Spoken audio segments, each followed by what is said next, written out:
Hi, welcome into the Peace and Love podcast. I'm super excited to share this episode with you today and to share this series. This is going to be all of my intentional dating series where I'm going to teach you literally how you can have a fruitful dating life that you enjoy and yields results of quality men and a lot more love in your life so that you will be well taken care of and feel that love not only just in yourself, but you'll also experience it with a partner.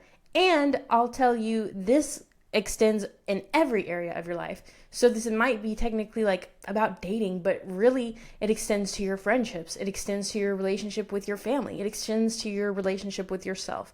So today's going to be really locked into fun intentional dating. Yes, it's possible. Yes, it's possible for you. And here's exactly the first steps that we're going to take.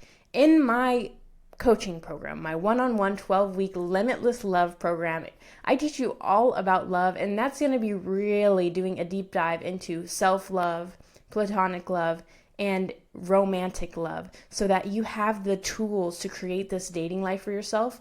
I'm going to give you the basics for today, but if you really want to see fast progress in your self-love journey and in your dating life, please don't hesitate to find me on Instagram, click the link in my bio, and learn about that program, because in there I teach women how to put themselves out there and actually find high quality men, vet high quality men to see what that means, how to find them, and change themselves so they're attracting high quality men and they're the version of themselves that can keep the high quality men around and actually get what they want out of relationships so it feels good and they feel a lot more love in their life, from dating to self-love to friend love. Limitless Love program, you'll have to check it out. But for today, it's going to be all about fun, intentional dating. I feel like I could talk about this for numerous reasons. First being, there's this idea that if it's fun dating, it's casual, it's not serious, it can't be intentional. And if it's intentional dating, it has to be super serious. You've got to show up to your date with a freaking checklist. You have to get a FBI background check on the guy and hire a PI to follow him around all the day and do all these other things and just stress yourself out. Not only that, but people really have this belief that dating is not fun. Dating is stressful. There's all these guys. None of them are really great. And I am here to question these beliefs and challenge them, because let me let you in on a secret. It's all BS. And the sooner that you figure out that that's BS, the quicker you're going to have quick changes in every area of your life. So my first message to you today is dating dread is out. Like, that is so 2024, because right now it's 2025.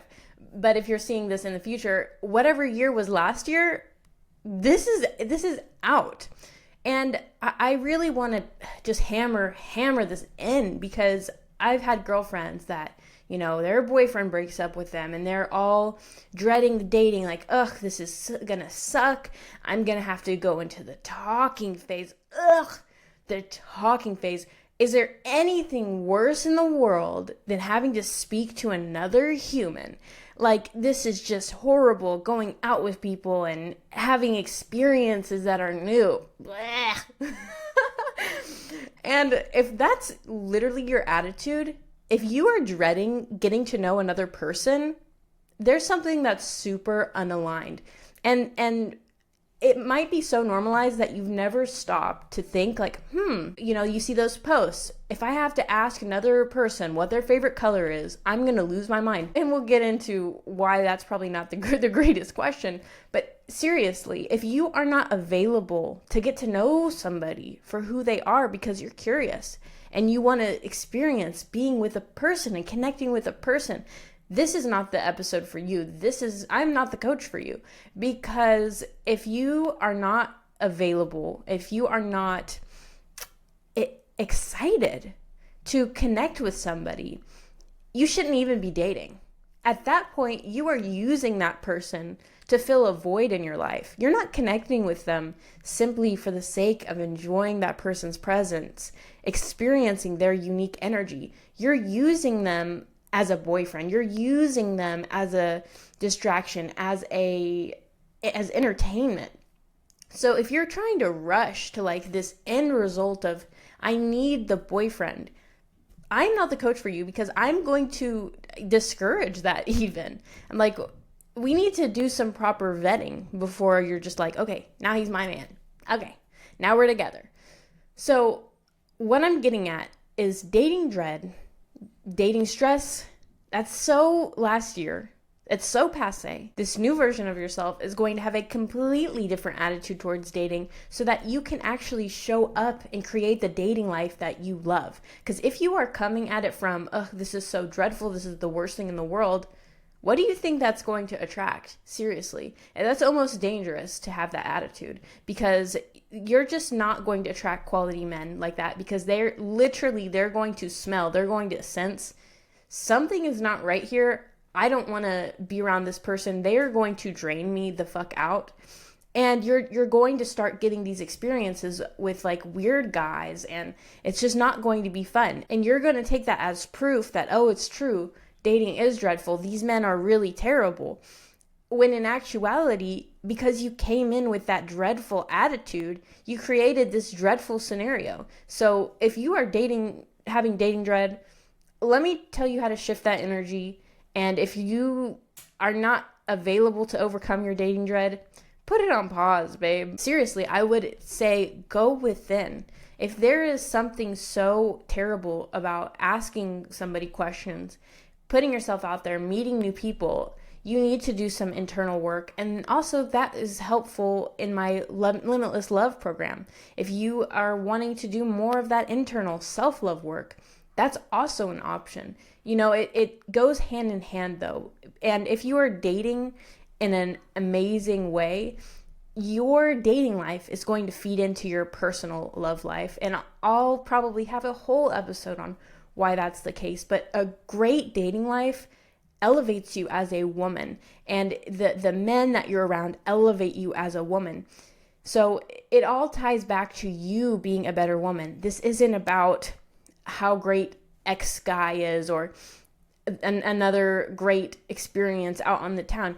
The root of this is so that you can have so much love in your life and feel like you're growing as a woman and know yourself deeply in every area of your life. That's what this is really about. But all that aside, I'm here to tell you, yes, it's possible to have a fun yet intentional dating life. And I'm going to get into all the details here.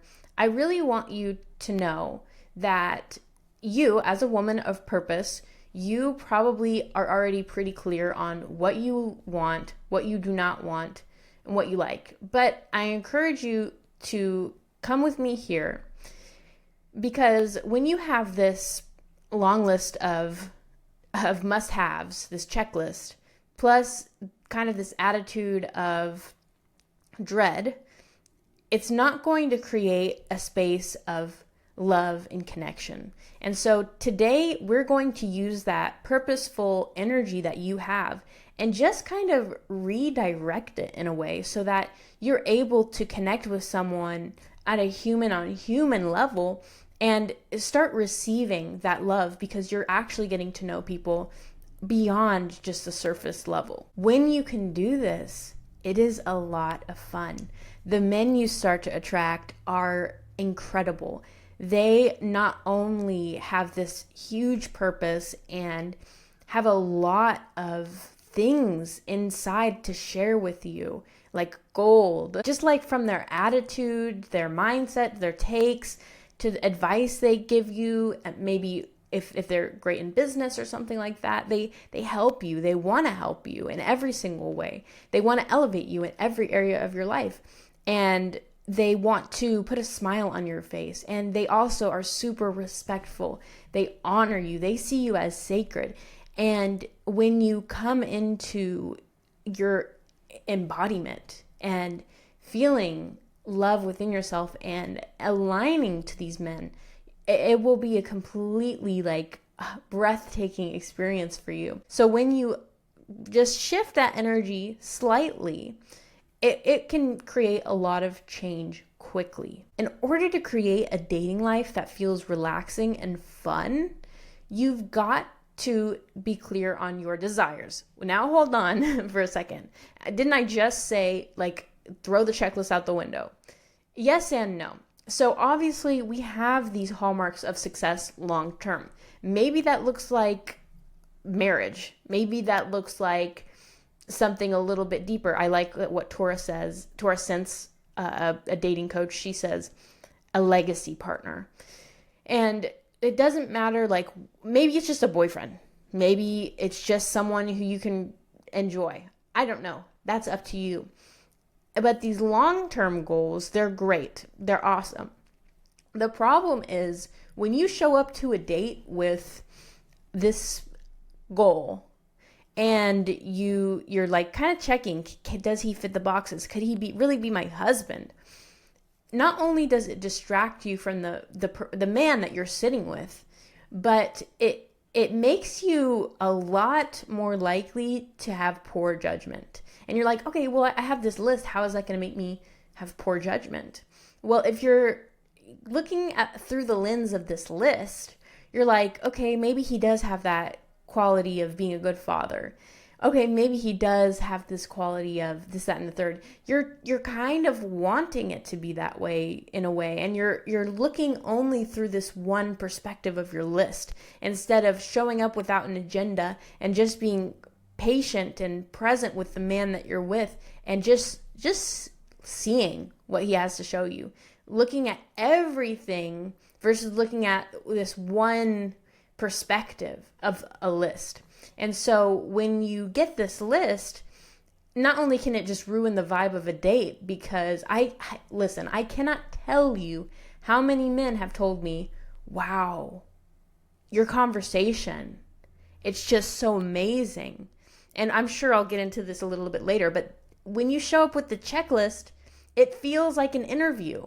And so these, like, men will say, a lot of my dates feel like an interview.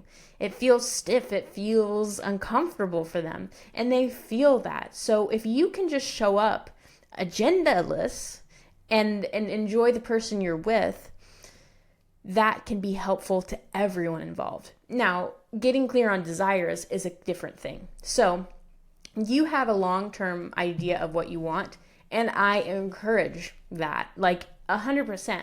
I have a long list of things that my husband will be. Do I look at it on a daily, monthly, weekly basis? Not at all. That's something I wrote out, and it's the universe will take care of it. But I do have a very clear idea of what I want from a date. One thing I wanted to share that I had to come to the realization about with dating was I was never present with a man because I was objectifying him. And you're like, what? Objectifying a man? What do you mean? It's a little bit different, us objectifying men versus how men objectify us. You know, we typically think about that in a sexual way. But the way that women objectify men is they think, okay, can he be my boyfriend? Can he be my husband? And when you come to a meeting with someone like that, like I said, it clouds your judgment, but you're really not seeing him for who he is. You as a woman know how painful and uncomfortable it is for a man to objectify you. How would you feel if a man came to the date with you and you could tell, you could see it in his eyes, he's objectifying you. He's not interested to get you to know you as a woman. He really just wants one thing and one thing only. And it sounds funny to say, but it's literally the same thing the other way around. And I am a person that I pretty much have always, when I got into my healing journey, I always attracted quality men. But for some reason, it was like I would hit a point and they would lose interest. And I didn't really understand what it was until it happened. And I was just like, what really happened here? And I realized, okay, I kind of felt a little bit objectified by him, but what really went along with that? And I realized, oh, I was objectifying him. I went into it, I want to see if he can be my boyfriend. I'm gonna only ask questions that are relating to dating. I'm only going to scope out, what his deal is with, his mother, his past, all of this stuff. And I realized I was never curious about who he really was. I was never just flat out interested to get to know him as a person. And you, being a woman, knowing how painful that is when someone just objectifies you, how do you think men feel? It's the same thing, just a little bit different. If he can sense she's not really interested in getting to know me for the man that I am. She's interested in my job, my money, or she's interested in, what I can do for her. She's interested in, can I be committed to her and only her so that she can sleep better at night and feel better about herself. He's not going to feel valued. He's not going to feel well. And he's going to get up out of there as fast as he freaking can. The best thing I ever did for my mental health and my dating life and my personal clarity was letting go of the need to have a boyfriend or making someone a boyfriend and just showing up and getting to know somebody for who they really are. When I started doing that, I literally cannot tell you the shift. I started attracting incredible men that, of course they had money. Of course they had all the amazing things and they treated me really well. But who they were as a person was just phenomenal. The most dedicated, disciplined, respectful men. Just, and their, stats for boyfriend stats were good, but what I got to find was more interesting was who they are as a person. And I would have never got to see that or experience that if I would have kept it surface level of, can he do things for me? Can he play a role in my life? So asking yourself, beyond him being your man, what do you value most in a connection between two human beings? What ideally does a connection look like? I'm not going to go out with a man who cannot have a conversation. If they're not available for the type of conversation I like to have, sorry, catch ya when you're ready. If they are going to want to hook up, I'm not available for that. If they are going to be rude, I'm absolutely not available for that. And you get kind of clear on if they're going to be that person through proper vetting. I haven't even had that experience in person really, because I vet before I meet up. If it's someone through an app or if it's in person, obviously you kind of already have that idea. And I'm super clear on what is not going to work just for hanging out with a person versus what is not going to work. It's almost like what you would tolerate from a friend. Would you put up with a friend that is late to your hangouts? Well, how late are we talking? If a man isn't responding to your texts in the same day, would you be okay with a friend to do that? Now, I'm just giving you some examples. It's literally going to be a different thing for every single person. Maybe you like deep conversations, intimate conversations in a cozy environment. Maybe you like fun, spontaneous adventure and looking at and experiencing things that are new. Maybe you like quiet conversations outside. When you know what kind of connections that you enjoy and what conversations, what activities you like to do. Maybe you like to play games. Maybe you like to do karaoke. Maybe you like to go to yoga. When you have that already figured out, it's easy to open that up into dating and have enjoyment and fun in dating. If you already know, I have this favorite coffee shop that I love to go to with friends. Maybe we play a game, maybe we just catch up, but we get warm tea and we hang out and it's cozy. It's so easy to transfer that same enjoyment to dating. Like you don't have to follow this rule of, oh, he has to take me out to dinner and pay for dinner, otherwise he's cheap, he's broke. I have people take me out to coffee. I like it because I'm not a big fan of dinner dates where you're far away from someone. A lot of the times men are nervous, and it can calm them down, you being right next to them and you kind of being beside them, touching them. It calms everyone's nervous system. Instead of a static conversation across the table, you can just tap somebody and get to know them like they're your best friend.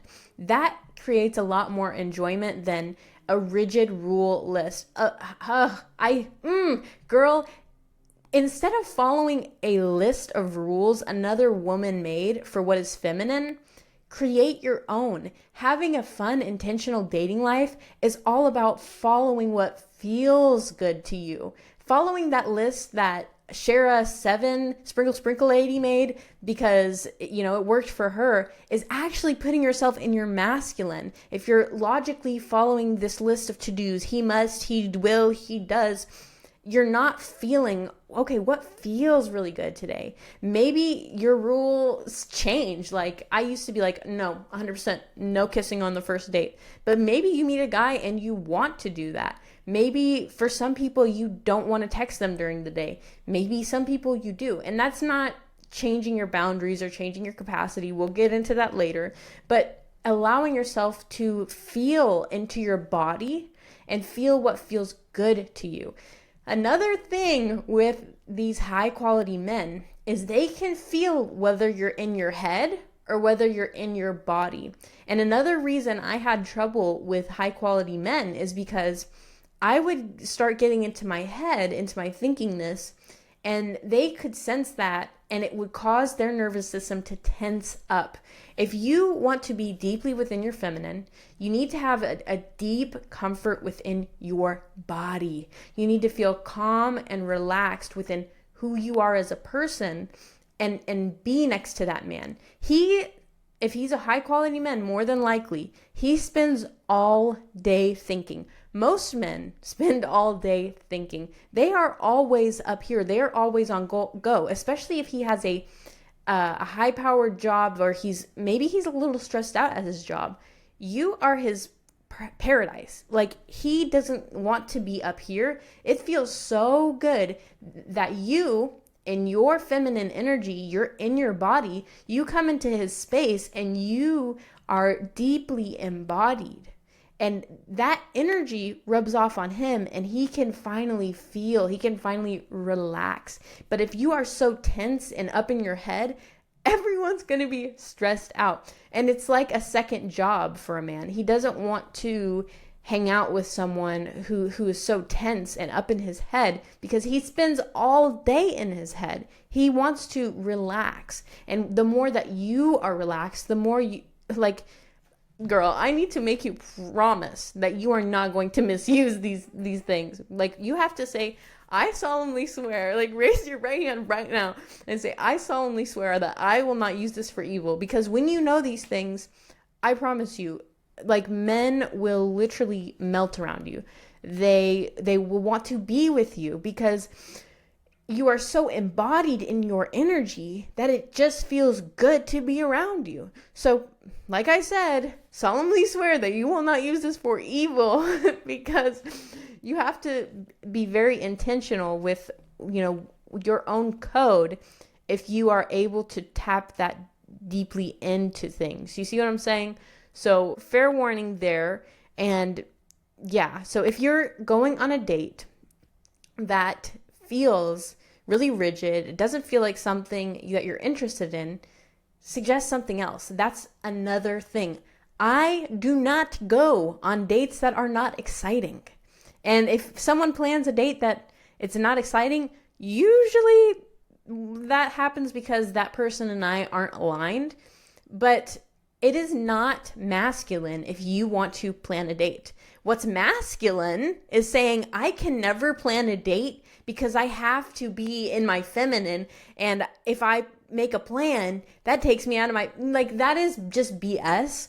And thinking that way and having that logical rule keeps you in your masculine. If you really want a guy to take you to, I don't know, an experience or a restaurant, suggest, hey, I'm throwing this out there as an option for our time together. Or if he suggests something and you're like, that option literally makes me want to throw up in my mouth, of course you're going to dread dating if you never are doing what you want to be doing. So do not limit yourself into he has to plan it, because that's another thing. Going back to, it feels like a second job for him. If he is stressed out every time he wants to see you because he doesn't know what you're going to like, he doesn't know where to take you, it will feel like a second job to him. And you're like, well, that's effort. Not necessarily. A man can show up and give effort on 10, but you can let him know what you like and what you don't like. If he doesn't know that much about you, or you're just, getting to know him, or you want something that he's not done yet, you have to use your words somehow. People, whether it's your friends, whether it's your family, whether it's a boyfriend, he cannot read your mind. And so you cannot expect to get what you want from him unless you ask. More on this in another episode, but as far as dating goes, of course you want to have a fun time. So I always say no to dates that are not exciting, because I know if I do something that I'm going to dread it. And then my dating life is going to be a dating life of dread. So obviously figure out what you like and don't be afraid to suggest things. You can do it in a very feminine way. Hey, I really love this space. Like I would love to get your thoughts about going here. Hey, what do you think about going here sometime? If he suggests something that you're like, that's a terrible idea. That has happened to me before. I've said, hey, I really like dates that are a bit more exciting.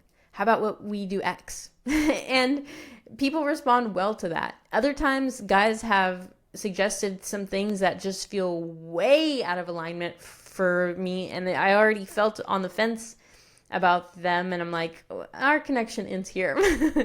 So of course, date in a way that is fun. So that goes back to dating in a way that is fun. Have fun dates, and that's part of having a fun, intentional dating life. So speaking of dread, get clear on what you have capacity for. Just like the planning the dates, I want you to throw out any part of you that says, oh, I can't do this in dating. Oh, I can't do that in dating. Or I have to do this in dating. Or I have to do that in dating. Because when you are dreading doing something, and it's probably because you think you have to do it, and you're making yourself do things a certain way because you're like, there's no other way. It has to be this way. I've got to do it. So whenever you are feeling that dread, notice what it's about. So for me, one example, I hate back and forth texting. In my job, I'm back and forth texting. Clients can text me basically 24 hours, and Monday through Friday I respond. So my job is texting. My job is being on the phone with people. I spend all day on the phone. I love my job, but I'm not going to clock out and continue to do my job with a man that is in my city. So, you might hear, okay, well, if you're not texting him, how are you, having a relationship? Other women are probably texting because you won't. Wrong. So me personally, I'm just upfront, like, hey, I'm not available for texting back and forth. I'm not a big fan of it. Like I will send a voice note, or I'll text for logistical purposes of meeting up. But I'm either meeting up with them, or if I'm vetting, I'll hop on a phone call, a quick phone call. But I'm clear, like if I spend all day texting a guy, it's going to result in me having resentment. And as soon as you have that type of resentment, you've overextended yourself, and the relationship is set up for failure, because what's going to happen is you're going to start resenting him for things that you did. You're going to resent him for the position that you put yourself in. So anytime that there is that dating dread come up, know that it is coming back to some way that you've overextended yourself. And if you're overextending yourself in a certain thing, it's probably because you think you've got to. It's probably because you think it has to be that way. And I'm here to tell you, win-win or no deal. I do that in business. I do that in my personal life with my family. If it doesn't feel good for everybody, we're not going to do it. And I've said that to guys before, like, hey, I want our connection to feel good for everyone. Let's find a solution for this. So getting clear on what you even have the capacity for is going to help you let go of that dating dread and step into fun. So for a lot of people, that's like wifey responsibilities. We don't do wifey responsibilities if we're only girlfriend status. But everybody's capacity is different. So like for me, I'm not a big fan of texting, but you're like, I'm available during my day job. Like, text me. I want to hear from you. So you might have a completely different list than me. But what I wish somebody told me when I was younger, when I was afraid to date, when I was not feeling confident in my body, when I was not even really loving myself, and I wasn't putting myself out there really within friends and definitely not in dating, but I wish somebody would have told me that you can honor exactly what you want to do in dating, and people, high value men, will love to honor that, will love to respect that. One of the biggest ways that showed up was me thinking that if I date someone, they're going to expect me to have sex with them or do things that I don't really want to do.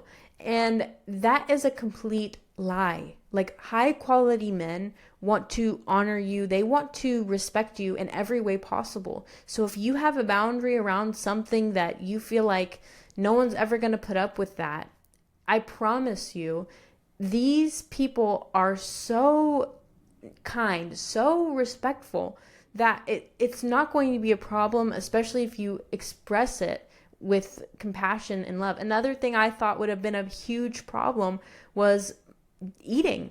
Honestly, I've been a picky eater my whole life. Now it's more like I eat kind of healthy, and it's workable. But I thought, who is in their right mind is going to put up with this? Because I've never eaten meat.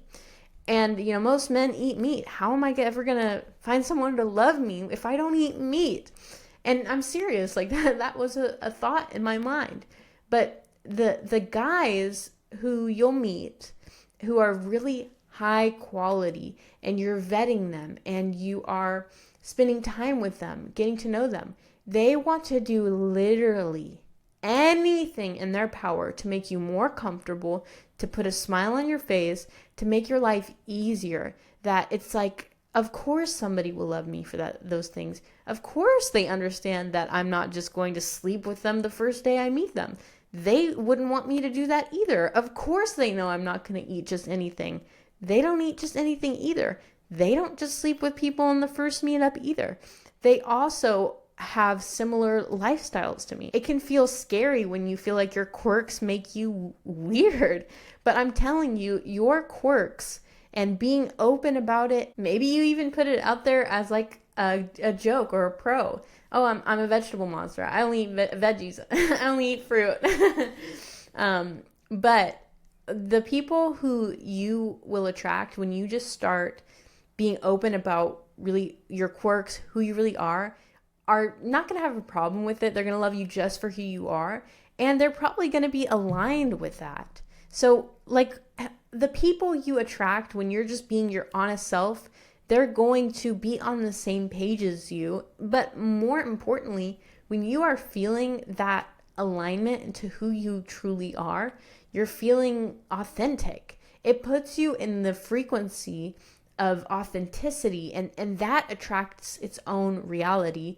And not only that, so you're not only getting these good results, attracting authentic people who really care to know you for who you are, but you feel incredible because you finally feel safe to be exactly who you've always wanted to be. So it's literally a win for yourself, the people you're connecting with, and the planet. The more authentic people there are, the better this planet gets. As soon as you see somebody else being authentically themselves, it gives you permission to be who you are. And when someone sees you being authentically you, it gives them permission as well. So being authentically you, being open about everything that makes you weird, everything that you want, everything that you don't want, in a kind way, is what's going to make you unique, make you stick out, and it's going to create a polarizing effect.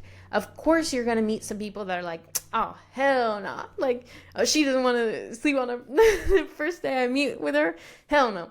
But those people you never want to be with anyways. And then the second group of people is going to be like, oh my goodness, where did this girl come from? How did she get like this? Like, I've had men tell me, like, I've never met anyone like you. Like, I've never dated anyone like you. This is the best date I've ever been on. And they have this love energy towards me.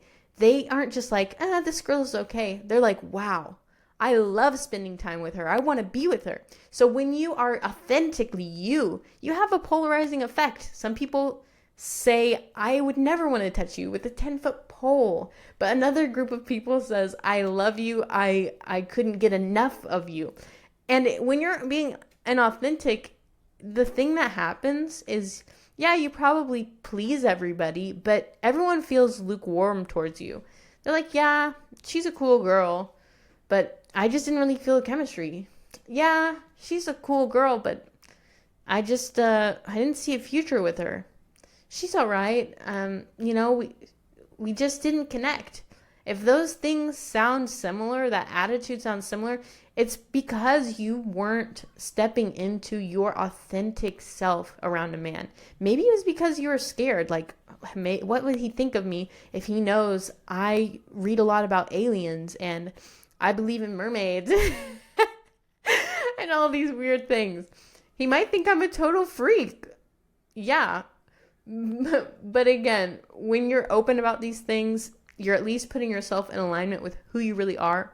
And what I learned from my own experience, when I'm open about what I am and what I believe, who I believe, the people that I meet, they're like, oh yeah, they're on the same exact page as me. Like, oh yeah, we also are vegan. We also, do weird things with our time. And so when you're authentically you will start to meet people that maybe you don't even know at first that they're just like you. But as you're open with them, they're open with you.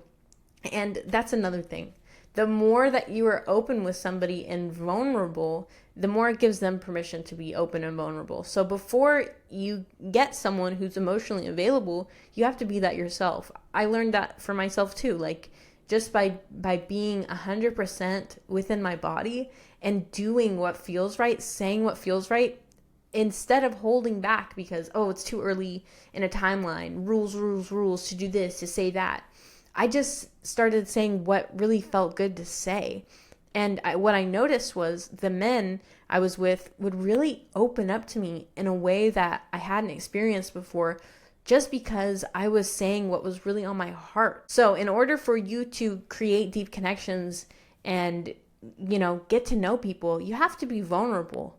If you think all men are emotionally unavailable, you might have to look in the mirror first. So to wrap up here, I really want you to think of dating as fishing. And I was laughing at this example, but it's really true. So dating is like fishing, but you're really the bait. So you might cast your line into the water, get a fish, and you're like, I hate this fish. But when you experience what you don't like, you can use that as a mirror and do some internal work. What did I not like about this? How did I get in this position that I'm dreading this date, that I'm dreading in my dating life, or just dreading this person? And you kind of change yourself and you learn from that experience, more of what you want, what you don't want, and you make big internal shifts. And so you're never the same. So you cast your line back into the water and you are a different person. You are the bait. You're a different bait and you get a different fish. This one maybe you like more, but there was still something kind of weird about it. And it triggers you to do some internal work. And you're like, okay, now I'm a different version of myself. And it's basically just putting yourself out there in full force, because we are visible here. We are okay being seen here, right? And seeing what you get back, but using that as feedback. So if the experience in your dating life isn't what you like right now, use that as feedback. It's not like you're being wrong. It's not like you're doing wrong. You just haven't become the person you need to be in order to attract what you'd like to get. And so as soon as you start living as that person, you'll start living a different frequency and you'll start attracting different results. So again, if you want to grow your self-love, if you want to grow your friendship love and learn how to have super deep soulmate friendships, and you also want to learn how to attract quality men and date in a way that serves you and feels really happy and sweet and helps you grow as a woman, join my Limitless Love one-on-one coaching program. I will share all of my dating frameworks with you that help you attract those six-figure plus very respectful men into your life, and where to find them, how to find them, and how to be a woman that helps them connect with you and helps them be the best man that they can be. Because at the end of the day, when you're dating someone, this is not all about you. Like, of course you want things to like get from dating, but when you make that internal shift of, this is also about him, like this is also about our connection, you'll want to be a woman for him that inspires him to do great things, that hold space for him when he's had a really freaking rough week at work.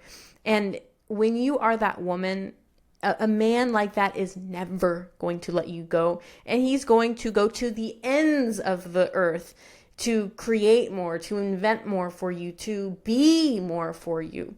So, and this is not, trying to get someone to be who they aren't or anything like that.